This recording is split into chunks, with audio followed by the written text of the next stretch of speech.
Indians are headed to the American League Championship Series. After dramatic sweeps, this battle seems like fate. The Jays against the Indians and Chief Wahoo. Fair to say, in 2016, the name and logo stand out. They demean and insult an entire group of people. Hey, hey, ho, ho, racist symbols got to go. For some, they raise constant questions about the place of Indigenous symbols in sports. I grew up in Cleveland and grew up as a big Cleveland Indians fan. I've worn Indians garb my entire life and have more than my share of Chief Wahoo hats. And then, I became a sports writer and, really started looking into this in a much bigger way than just as a kid and as a fan. Like sports franchises in Atlanta, Chicago, and Washington, the Indians trace the name back to the first part of the 20th century.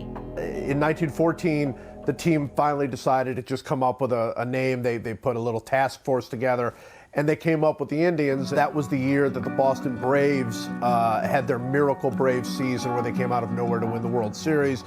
So Native American logos, nicknames were very much in the air. The moment that sports become institutionalized and become incorporated is also the moment that Indianness and representations of Indians dominate popular cultures. They embody hypermasculinity, bravery, the kind of pride that they seem to exude in the face of battle, perhaps even in the face of defeat. I mean, these are qualities that at the time were esteemed and still are esteemed, and sort of this is what we want our athletes to be.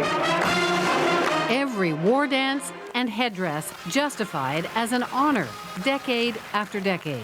I actually see the Atlanta Braves as having some of the same qualities that the American Indians had: courage, competitiveness. I think it was given as an honor name, so I don't see a problem with it. We're cheering, fight, fight, fight on Eskimos. In Canada, too, the craze for Indigenous names and symbols is deeply embedded in pro teams, farm teams, and school teams.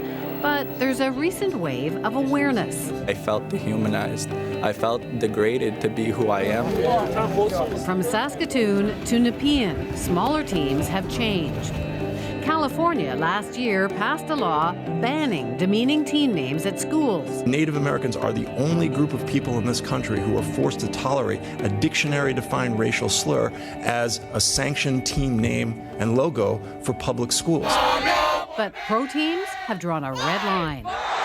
Washington's football franchise is fighting in court to keep the copyright protection on its name after the protection was stripped for being disparaging. Washington is the team to watch. And then once Washington, if Washington changes its name, I think everything falls. Cleveland has officially downplayed Chief Wahoo, but not dropped him. The brand identity and fan loyalty it inspires, Chief Wahoo! Too strong. Some people say that Chief Wahoo is sort of like Red Sambo. Think this one's okay? Not really, no. Exaggerated facial features, very denigrating, dehumanizing, and mocking. Then why is this one okay? There's nothing wrong with that one. Why? Why? Because it's a symbol for a team. But the way the audience often responds is that it's fun, it makes them feel good. Chief Wahoo is the tribe! That's our logo! So the heck with those haters. I like Chief Wahoo. Your connection to those names and you growing up with those names and you wearing the clothes. I mean, it's powerful. It really is. And I think a lot of people would say that anytime you say, hey, the Indian's name is racist, you're calling them racist. It's something that most people haven't thought about. And when you come with a frontal assault like that it often doesn't make a lot of sense. Some have found ways to reflect the racism they see in Chief Wahoo back onto society, while another team named the Indians has found a different way forward.